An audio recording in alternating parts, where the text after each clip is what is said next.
Just as a warning for the listener, this podcast episode does have curse words in it. If you do not want to listen to a podcast with a few curse words, then this is not the episode for you, but it's overall a fantastic episode.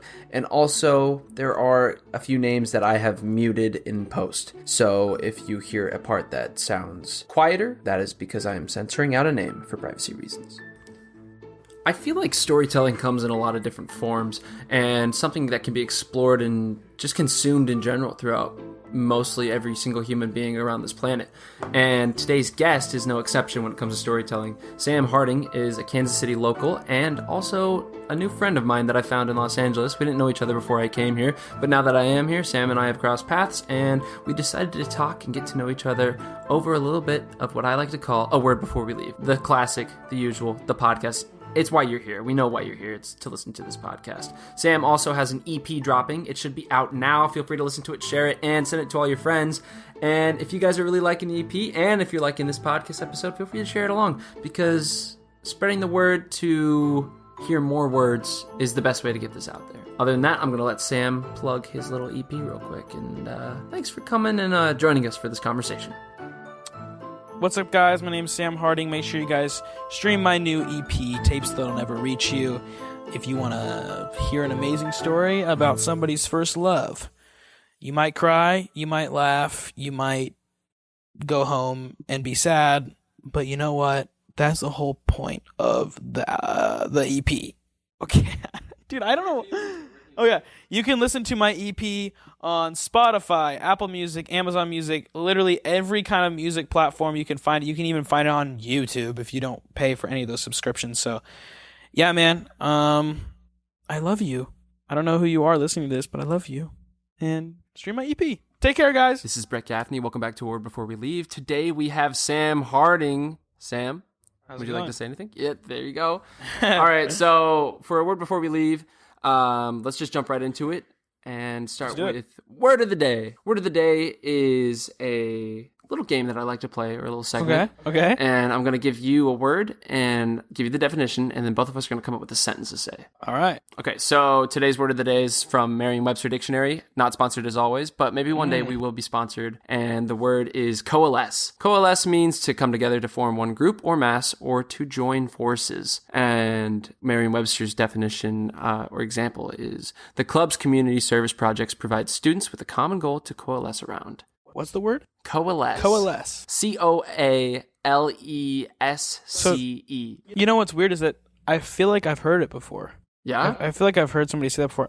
When I've listened to your previous podcast, I feel like it's words that like I'd never heard before. But that one, because there was like Taurus. Remember you would? Yeah. Taurus was from the first Taurus. one. Yeah, but it sounds like tourist, like somebody's like going on like, you know, like a Taurus on like a trip. Yeah, the bony protuberance. Yeah. He said like he bumped his Taurus on like the table, and like it was kind of funny because it wasn't something on his head. It's like a piece of a bone in your skull. It's like a bony ridge. I think I said that I bumped my Taurus on a table, and then he said, "Hey, look at that Taurus," because Taurus was also a definition for like a column. Okay. Yeah. It had like multiple definitions, but coalesce means to come together to form one group or mass, or to join forces. To join forces. So I'll give you a little bit of time to come up with a sentence. So like, let me think for a sec. So let's say we're at like a bar, all right? And there's some jackass trying to like fight us. So me and Brett need to coalesce to beat him up. Would that work? That would work. That's perfect. Nice. And my sentence would be, the audience of A Word Before We Leave coalesced together to make it the second best podcast in the Los Angeles area. Why second best? Because everyone loves a runner-up, you know? Everyone wants to root for the rookie. True. It's like the underdog, you know? Yeah. Everyone loves the underdog story. If you listen to the best, then you just listen to NPR. Yeah, fact. Okay, now we can just jump into the podcast. So I'm going to start... Are you sure this sounds good? I'm so worried. I promise. I'm so like, so right now, if the people that are listening, I have the mic on my chest and I feel like you guys can hear my heartbeat. That's what I'm worried about. Normally, I have to be the one that warns the audience, so I'm glad that you took the front end on that. So yeah, we are in Sam's living room, just so you know, as the audience member, and we're going to start talking about who Sam is and like what makes him get up every day, get out of bed, and what motivates him daily to be who he is and to grow and strive to be a better person. So Sam, here's the first question. All right. What is something that you are passionate about, and how would you explain it to somebody that doesn't know anything about it? So I'm passionate about a lot of things. I'd say, I'm passionate about being an entertainer in general. And so, I've been an actor for, what has that been now? I've been an actor for 13 years, I think. Yeah. I've been an actor for 13 years, and it's something that I always loved growing up. And I always had this thrill of being on stage. I was a theater actor growing up. I did theater for a long time. Same. And then slowly moved into film from that. And so I'm kind of going on a tangent here. So what I was going to say is that, my passion is acting, but I make music as well. And that's also another passion of mine as well. So I would say music also is a little bit more popular for me currently. A lot of people like my music. It's not that acting is unpopular. It's just you can make your own destiny with music. You can't make your own destiny. I mean, you can make your own destiny with acting, and that's kind of what I've tried to do by starting my own production company, like Samson Productions. But like, you also, you have to audition. You have to get a call back. They have to like your headshot in general. You have to like your reel. Someone else picks your destiny, kind of. With music, you choose your own. That's what I always loved about music. But what I would explain to somebody that doesn't, know, what was the question again? How would you explain your passions to somebody that doesn't know much about it? I would explain my passions to somebody, kind of just explaining it, like just what I do is I entertain. The short answer is I want to be an entertainer. I want to make you leave this room feeling better than when you came in, or feeling different than when you came in.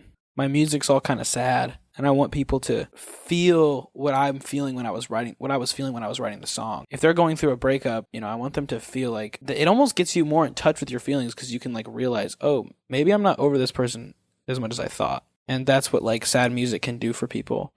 And that's what like, even like a douchebag character as an actor, it reminds you of a friend that's kind of a douchebag, and you kind of come to terms more like, oh, is that guy actually not really as good as he claims, or as nice as he claims, or as good of a friend as he claims. Or, if there's a really good boyfriend in the film, and it makes you kind of reflect and be like, all right, well, my boyfriend or girlfriend is nothing like this person in this film, and it makes you reflect. So that's what I'm saying when I feel like I want to entertain people to where they leave a room different than when they came in. You considering yourself as an entertainer, which I think is a beautiful way to put it, because you're multifaceted. You can do song, you can do acting, you can produce your own films. What is something that entertains you? Oh, man. I mean, obviously music and acting, it definitely entertains me. That's actually a good question for me, because honestly, like, if I'm being completely honest, like, I've literally talked to my therapist about this too. And bro, and I've written it down so many times, like, I don't have hobbies, man. Like, I don't have like really any hobbies. Like, all my hobbies eventually turn into work for me. So like, I'm trying to work with my therapist to try to find a hobby for myself, because I can't find one. Like, acting was a hobby and now it's a job. Music, don't get me wrong, it's not like a bad job by any means. It's just like, it's just not a hobby anymore. It's got you busy. Yeah, it's got me super busy, man. Like, so, I mean, even working on this album, Tapes That'll Never Reach You, or not my album, cut out album, working on this EP, Tapes That'll Never Reach You, it's been like, just an insane amount of work just to make every single song, make music videos for every song, and then put all promotion before and after for the song and the music video after the EP comes out. Like, it's just, there's so much work that gets put into it to where it's like a job. So like, I actually like, I'd say like what entertains me is, it's hard in LA, but I guess I could say one of my hobbies is actually like doing physical things. Like when I lived back in Missouri, I lived on 20 acres of land, and I would go just run in the fields with my German Shepherd dogs, or ride four-wheelers, or, shoot a basketball hoop from time to time. I remember I would just randomly go. I was old, like, trying to paint a picture for the crowd, Yeah, perfect. Keep the story going. Yeah. Trying to paint a picture for the audience. Like, I lived on 20 acres of land back in Missouri, 2 big red barns with white trim, and there was an old rusty basketball hoop, and I would play on that basketball hoop all the time during the summers. And whenever I just needed I suck at basketball too. Like, I'm not good at basketball. Me neither. So like, yeah. So like, I just loved physical activity, physical challenge, and it really made my brain stimulated. And I would just do. I would actually enjoy and have this peace. And so I would always just go out there and I would shoot this little old basketball in this rusty hoop, and I would do it randomly. It's like what is it called when a dog gets like spurts of energy and they just run in circles? Zoomies. You know what it's called? Zoomies. I get random zoomies to like run outside and run in the field or play basketball, even though I sucked at basketball. And I would play from anywhere from 15 to 45 minutes, and I would do that 2 to 3 times a day. So when's the last time you think you've played? Probably 2 years. 2 years? Yeah, since I moved to LA. Do you think finding... And I don't want to go into a 24-hour fitness and play either. It's not the same. No, There's an aesthetic with the fields and the barns and the dogs and the rusty hoop that's not perfect. It's home. It's home. Yeah. And the thing is like, I love LA. Do not get me wrong. Like, I love the city. I've always been kind of a city kid at heart. I've low-key been a city kid in the country. You know, I was always going to the city for auditions, and I was in musical theaters in downtown Kansas City all the time. I technically grew up in Kearney, Missouri. I would go downtown Kansas. It was about 25 minutes from Kansas City, downtown Kansas City. I'll go downtown Kansas City for obligations with my agent or things like that. I always loved the city, but I always loved the country at the same time. And I think, like, for my mental health, too, is like, I've always needed a backyard. Like, I'm just a guy, I need a backyard. And I do live in LA. I live across the street from a park. And I do go there sometimes, but I don't go there enough.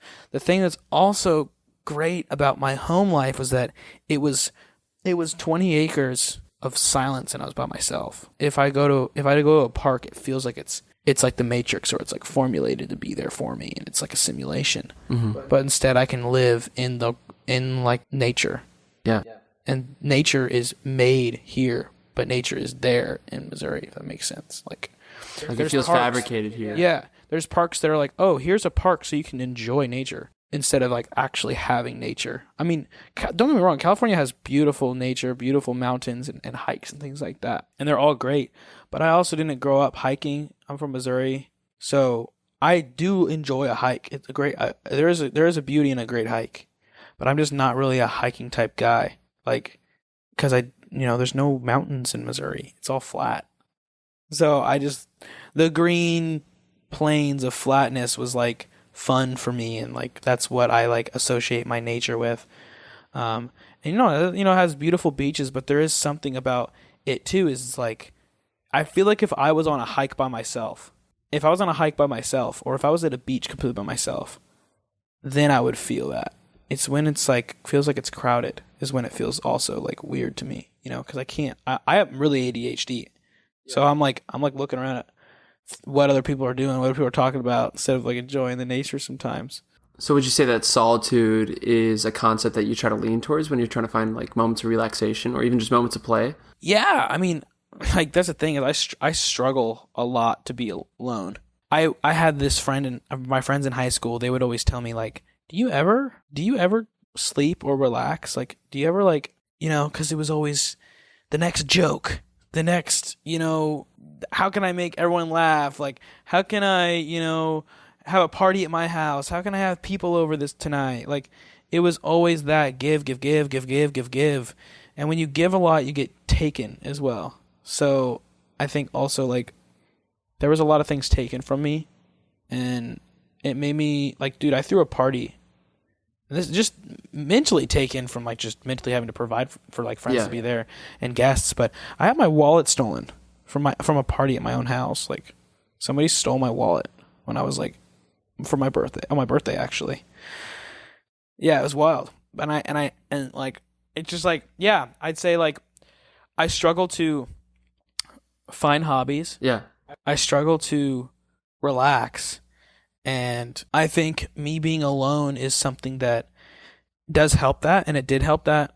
But I also get insecure about being alone because I feel like there's people like waiting on me or like wanting me to hang out with them.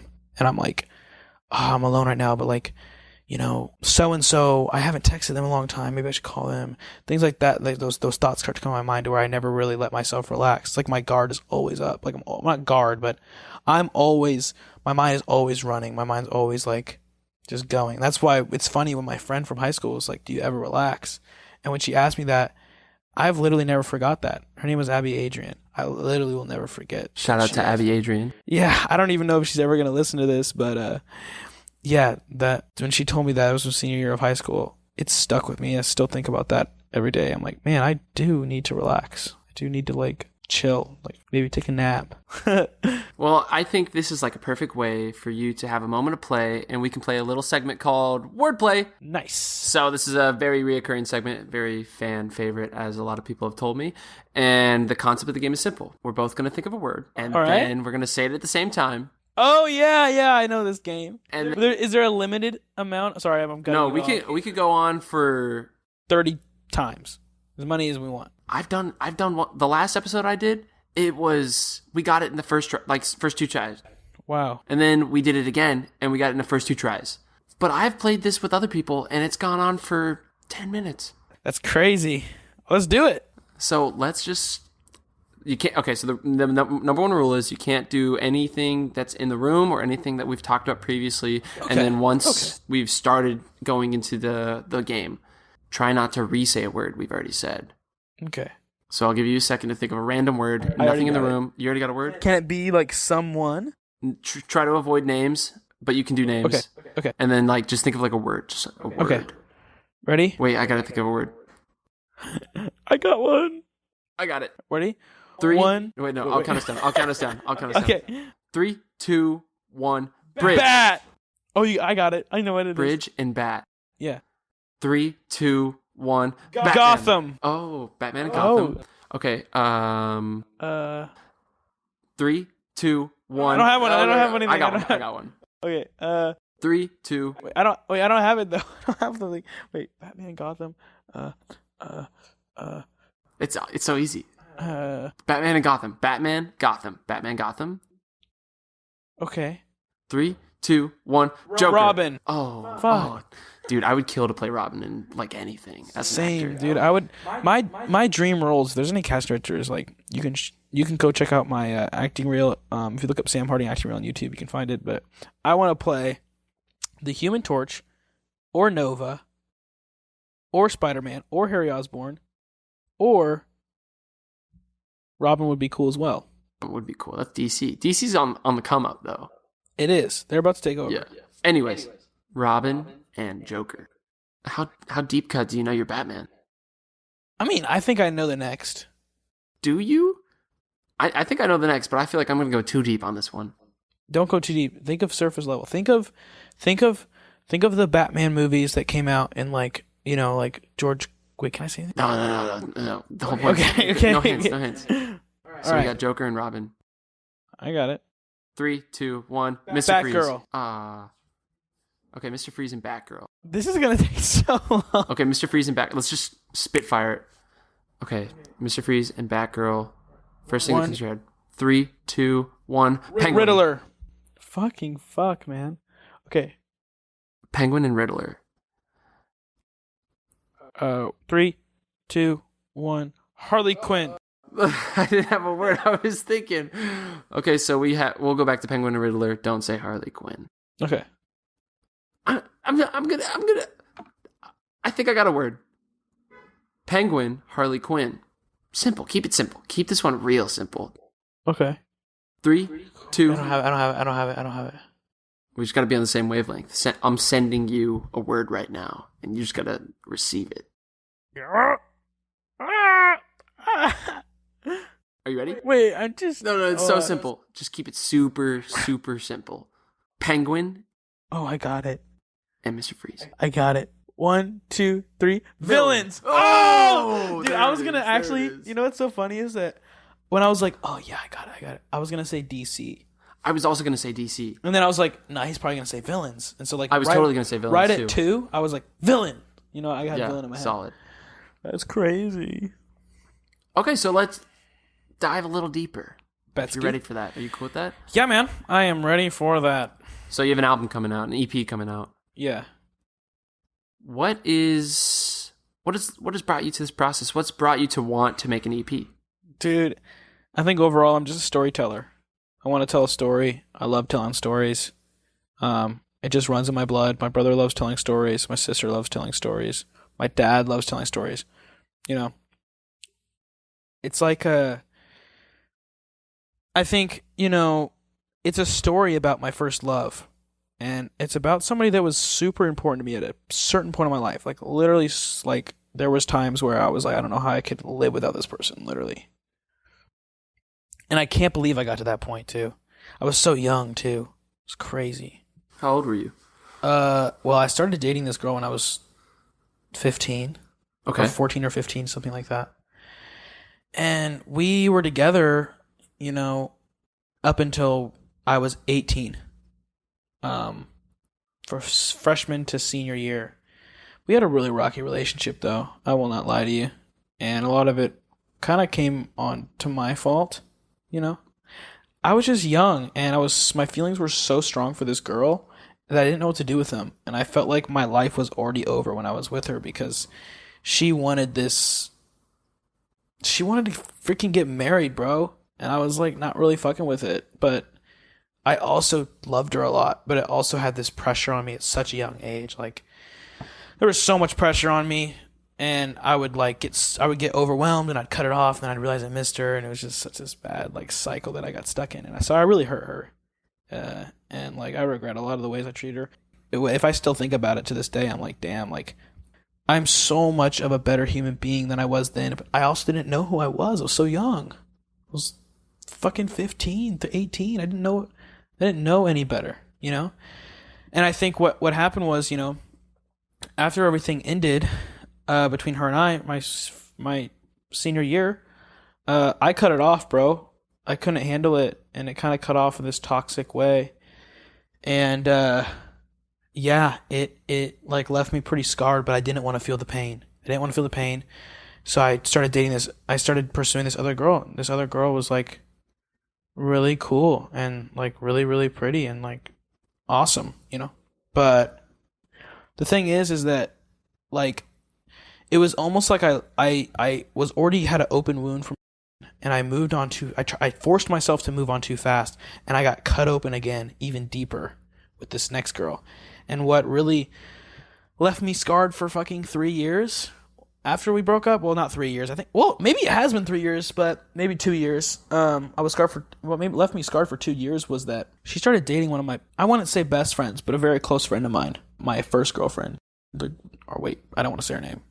You already said it once, and I was like, I'm just gonna like bleep it. I had these dreams and ambitions about, you know, moving to LA, but she wanted to get married, and I just felt so stuck and like a lot. And so I cut it off. It was like one of the hardest things I ever had to do, bro.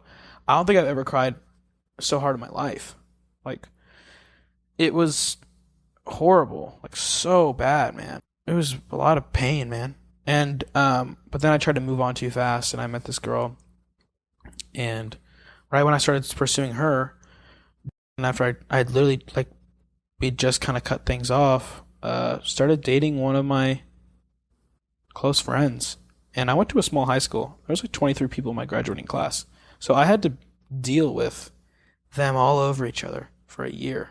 The girl who I was with for 3 years is now with somebody that that guy that she started dating, I'd poured my heart to about her too. Like, I had a lot of deep conversations with this guy. So I felt very betrayed, and very just, my trust was fucking through the window at that point. And I acted like it didn't bother me for the whole year. I fooled myself even into thinking that it wasn't bothering me, to where I didn't even feel like it bothered me for a whole year. And then I moved to LA, and I was like thinking to myself, like, damn, I don't think I was ever even over I don't think I was ever over the girl from high school. I don't think I was ever over her. And it fucking bothered me a lot when I first moved to LA, and I was embarrassed. I was humiliated. And around this time, I started making music too. And I was like, I have this story about my first love that I never really came to terms with. I mean, we broke up at the beginning of 2019, and it's 2020, almost 2021 at this point. And I had so much things I wanted to say to her, that I never got to say, and I just had pride, and I just acted like it didn't bother me, and I didn't fight for it. I didn't fight for anything. And in some parts of me, I feel like she wanted me to fight for it, but I didn't. And that's what it was. I was basically stuck. She's with this guy. I was in California, and I was fucking tripping over my high school sweetheart.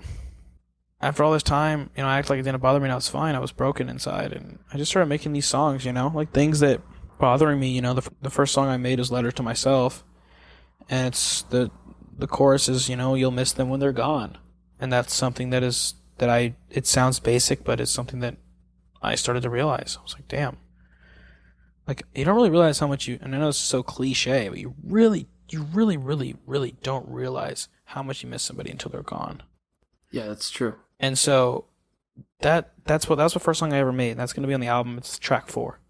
And then I made the song Fly Away, which is track 1. And then I made the song Cry. Actually, what's crazy is I recorded Cry and Fly Away the same day. Really? Yeah. But you made Cry, the music video for it, like months later. Yeah, months later. But, and then I made Thought of Me, which is track 2. And then I made track 4, obviously, is Letter to Myself. And then Sold Soul, track 5. And then track 6 is Second Choice, which is kind of like the wrap of the whole story. I was always her second choice, things like that. Sold Soul talks about the conversations we had when our relationship was kind of coming to an end. Actually, we had a conversation, me and her, after we broke up while she was dating the new guy before I moved to LA. And I asked her if she loved him, and she was like, yeah, I love the guy, to my face. I was like, okay, damn. And I kind of just had to sit there and accept that she loved this other dude. And so the song's called Sold Soul because she told me not to sell my soul when I moved to LA. But inside, it was always sold to her.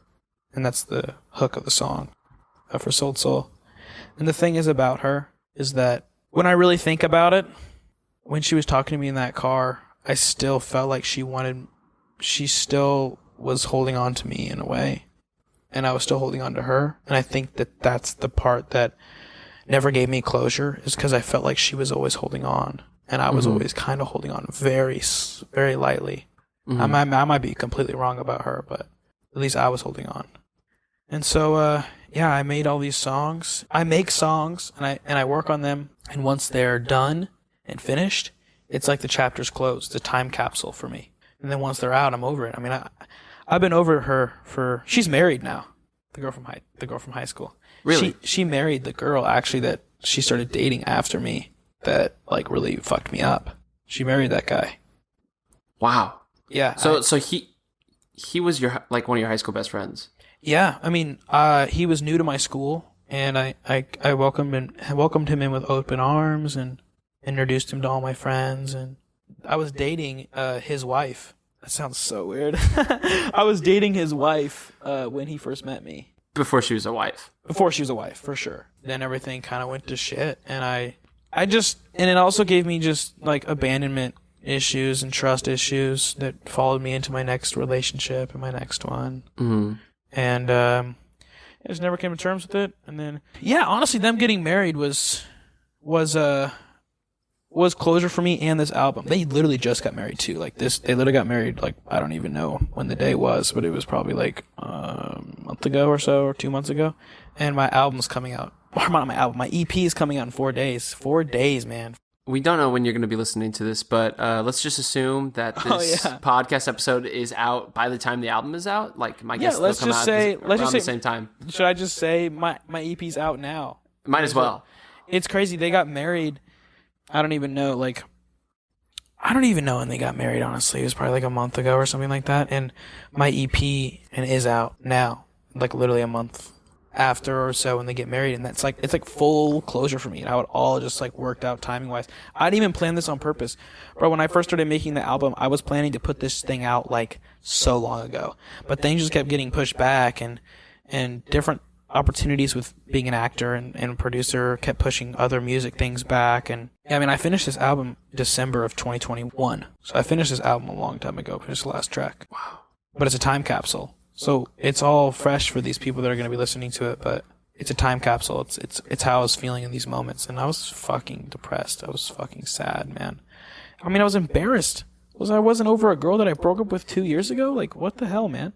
That's kind of embarrassing. But I had to put my pride down, and I had to just do these things. And I don't want to necessarily go too deep in this topic because I know it's kind of not for everyone. But what's weird is there was one night where I felt like God was telling me that she's gonna get married, and I was like, what? And he was telling me that she's getting married. You have to tell her how you feel. You have to get it off your chest, not just through your music, but to her face, to her. So you want me to text her? You want me to text this girl that I haven't talked to in 2 years that has me unfollowed on everything? You want me to text this girl? He's like, yeah, you'll never heal if you don't. And it kept me up for like 3 nights in a row. I was just not sleeping. And then on the final night, I was like, fuck it. I typed up this huge message, and I just went full in, man. I didn't give a fuck. I was just like, fuck this. I'm just going to tell her how I feel. Typed up this huge message. Told her I still cried over her and shit. Went very vulnerable with her. It was my only opportunity. I had this one chance to be vulnerable with her.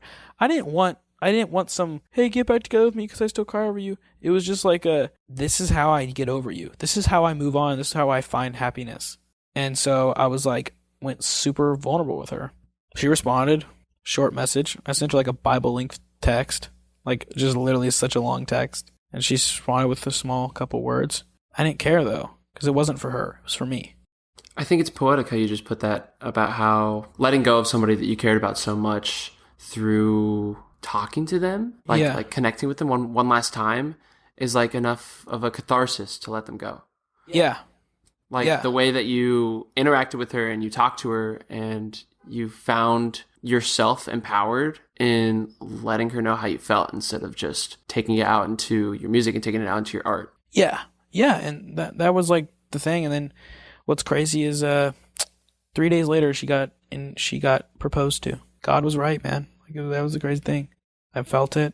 He told me. I did something about it. 3 days later, bam, married. She might have thought I knew. I didn't know.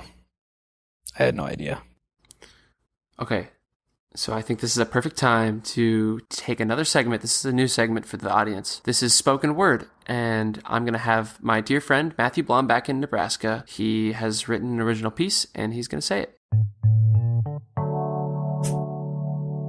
This is Remembering How, written and performed by Matthew Blom. I feel at home during the winter.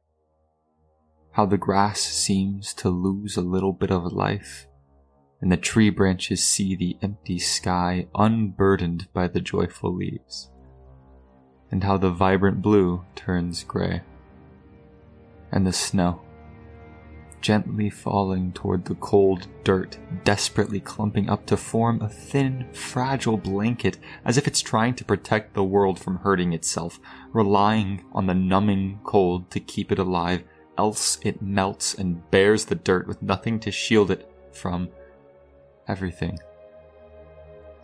When we are thrust from the warmth of our mother's loving nurture and into this industrial receptacle, no one thinks to ask if we want a blanket or a mug of hot chocolate.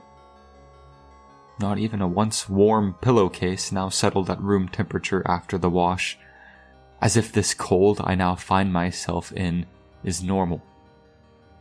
Like it isn't choking out the life I miraculously was given and forcing me into a quiet submission of solitary confinement, and I am made to reflect on a life I have barely begun to live, and forced to answer a question that I had yet to consider but now is the only thing that my brain can muster when I lay down my burden for the night. My great aunt used to make me coffee and cut it with milk. She would drag her faltering bones across her small room to pour the mug of safety I did not know how much I needed, and with a smile she would sit back in her favorite chair and continue her day of remembering her life that was slowly coming to an end.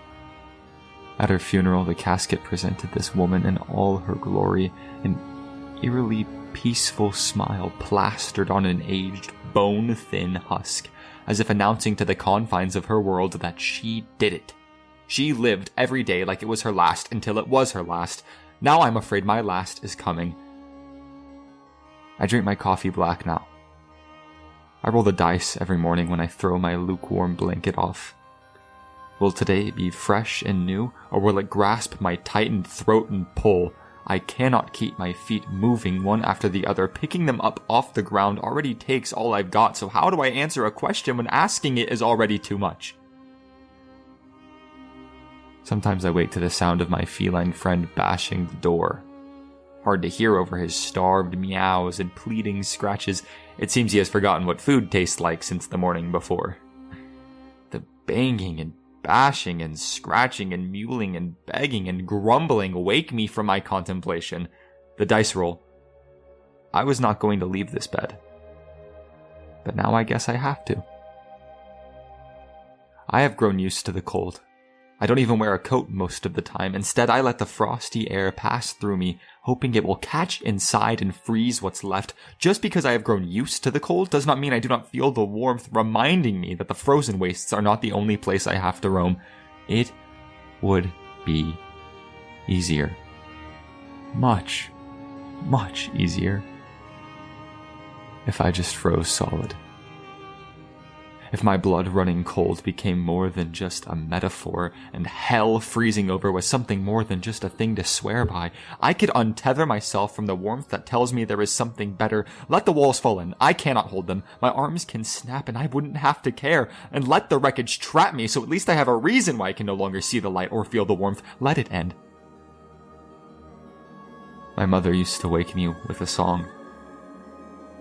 Her rosy voice would hum along the halls of a house I once called home. Sometimes she would grace me with a refrain on the days my bed's gravitational pull was stronger than her rallying tune.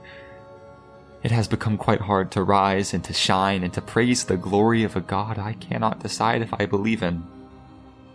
But some days, the sun peeks through my window at just the right angle, and I awake refreshed by dreams I cannot remember, but I know we're safe.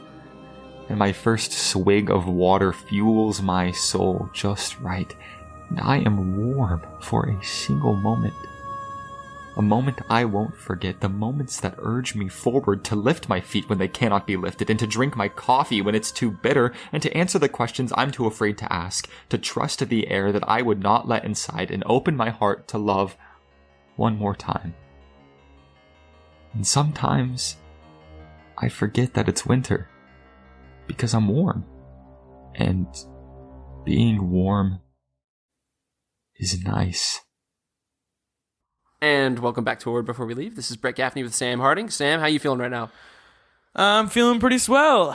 Do you think I answered the questions fully? The last question? I was kind of worried about that. I always go on a tangent. No, I think that's okay. Honestly, Okay. I think that's okay. I think it's Okay. the most human you, and you got into your little dialogue, and I think that's important that you got to let that out to the world. Betsky, I love the world. The world loves you back. The world loves you, Brett. Thank you. Okay, so now I'm going to ask a more abstract question that's somewhat personal as we lead into the final two questions. Okay. What do you think future you would say to you now that you've dropped this album, this EP? Good job. That's it. That's really all I can think about. Like, you actually did it. You actually put it out, you know? There's been times where I go up and down on insecurities and back to normal if I want to put it out or if it's even good or not. I think my older self would say, good job. Like, you know, you putting that out paved a way for where we are today. And I think another thing too is that if I was able to, you're saying if I, Like, let's say there's a time machine, Yeah. and 80-year-old you, he came back. Yeah, what would I say to him? What would you want him to say to you? Oh, I would want him to do to me is hug me Yeah? and say it's all gonna be okay. And what would you say to him? I'd probably fucking cry, bro. The thing is that I have a rare autoimmune disease, so I struggled with it a lot as a kid, and it's called Pandas, and nobody has it. Like 1% of the world has it. But what happened is a strep virus got in my bloodstream, got sent up to my brain, made my brain swollen, and then sent wrong signals around my body, reacting in Tourette-like symptoms, verbal and motor tics, and there was some behavioral issues too. Like, I was just kind of like, at times my mood would swing. It would also flare, because autoimmune disease, they flare. And it was a very emotional time for me, but I fell in love with acting then. I was already acting, but I really fell in love with it then because whenever I'd go on stage, my tics would go away. So I fell in love with being on stage. But the thing is that I've always wanted to go back to myself today as a young man now. I've always wanted to go back and hug my 11-year-old self and tell him that everything's going to be okay. And so that's what I want to do. That's what I also want to be, is I want to be a voice for kids that have, disabilities and things, because I have them, and I did have them. It's a pediatric disease, so it gets better as you get older, but it still affects me to this day. Not nearly as bad. I want to be able to do this podcast. When I was a kid, I would be making a bunch of noises. I want to be able to sit still. It affects me still sometimes mentally, because it spikes anxiety higher than the regular person and things like that. And yeah, and I still have some tics here and there. I've learned to hide them though pretty well. No one knows. I'm able to hide them within natural walking or talking. Yeah. So, yeah. But yeah, I would hug myself. And would you ask him anything, 80-year-old you? Would you want to know? I don't think I'd want to know. I would just want him to tell me that everything's going to be okay. Because I'm obviously going to have struggles that are going to happen until I'm 80. But I can hold on to that, knowing that everything's going to be okay. Instead of saying, oh, you're going to marry this person, and then this person's going to die, and that, and this, and you're going to win this much money there or here. There's no excitement anymore. But if he's going to tell me everything's going to be okay, then I can hold on to that with excitement. I think it's so beautiful that you're not the first person to say that in this podcast. Really? Mm-mm.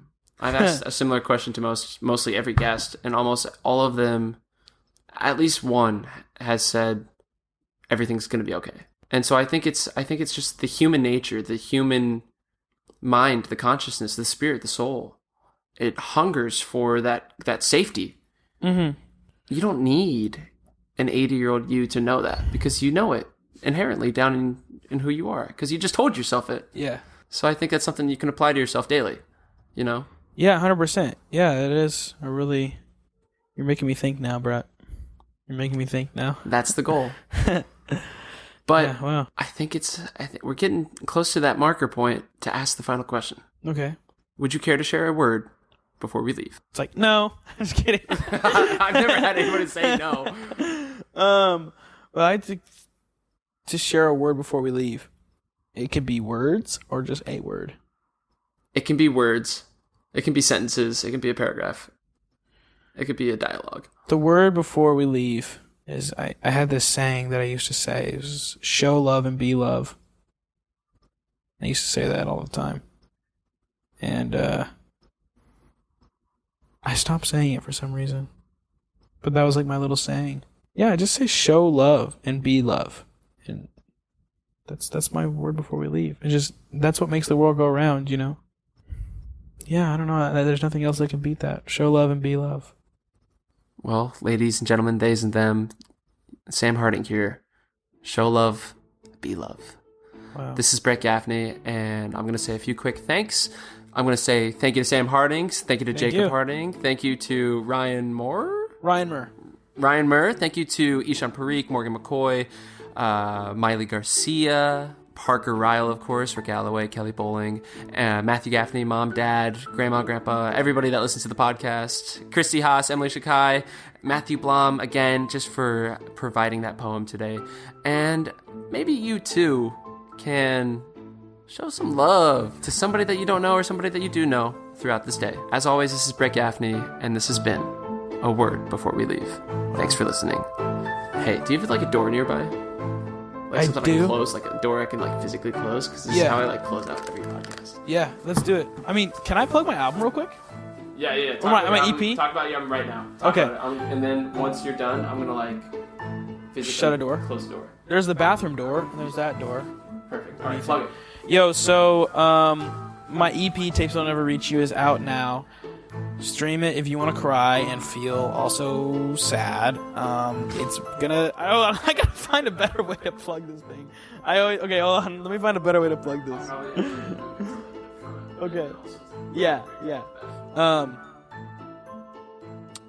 What's up, guys? My name's Sam Harding. Make sure you guys stream my new EP, Tapes That'll Never Reach You, if you want to hear an amazing story about somebody's first love. You might cry, you might laugh, you might go home and be sad, but you know what? That's the whole point of the EP. Okay, dude, I don't know. Oh yeah, you can listen to my EP on Spotify, Apple Music, Amazon Music, literally every kind of music platform you can find it. You can even find it on YouTube if you don't pay for any of those subscriptions. So, yeah, man, I love you. I don't know who you are listening to this, but I love you. And stream my EP. Take care, guys.